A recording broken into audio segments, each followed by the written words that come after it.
Welcome back, 7:19 now, and today's commitment march in Washington comes 57 years to the day after Dr. Martin Luther King's March on Washington and his famous I Have a Dream speech. And many people see parallels between the two marches.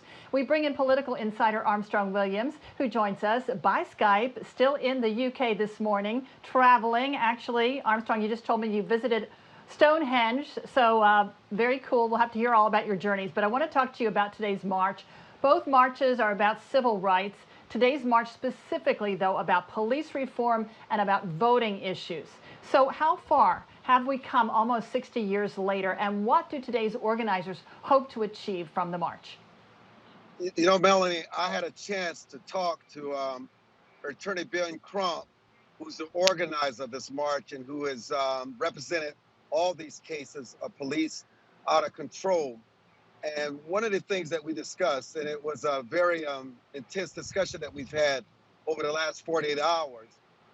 And, you know, it's just that there's a lot of fear that's going on in the country. And what we forget is that law enforcement is human too. They have a lot of fear. A lot of their stature has been dumbed down. People are talking about defunding them. They feel as though they're openly attacked, and they're very paranoid. Even in the most recent situation, where they were called into the domestic violence situation, even though the young man was shot 7 times in the back, there are just a lot of elements that we just don't realize that goes on in these kind of situations. My attitude is always, there's no reason to shoot someone 7 times in the back. But this kid had an incredible rap sheet. He had a rap sheet. The family called him into the situation where there was a domestic violence. There was allegations that he had raped before, and the household was threatened. And you know, in a domestic violence situation, that can be sometimes the most dangerous place in the world.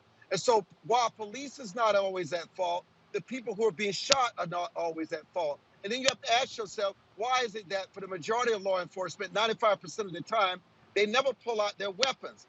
And so the issue is that this is a very intense society that we live in now, with the protests and the violence. And you even saw the young guy with the 17-year-old with the gun. If you watched him, I mean, there were others who were attacking him who also had weapons, and he decided to shoot them and ended up killing 2. It's so chaotic. It's easy for us to sit back and judge and pass judgment on law enforcement, but it's almost as if they're in a war zone now. And what we've got to do is lower our voices, lower our anger, and try to find some common ground.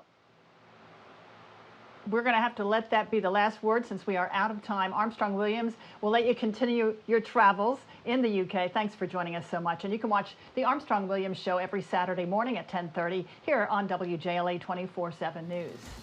Lindsay, over to you.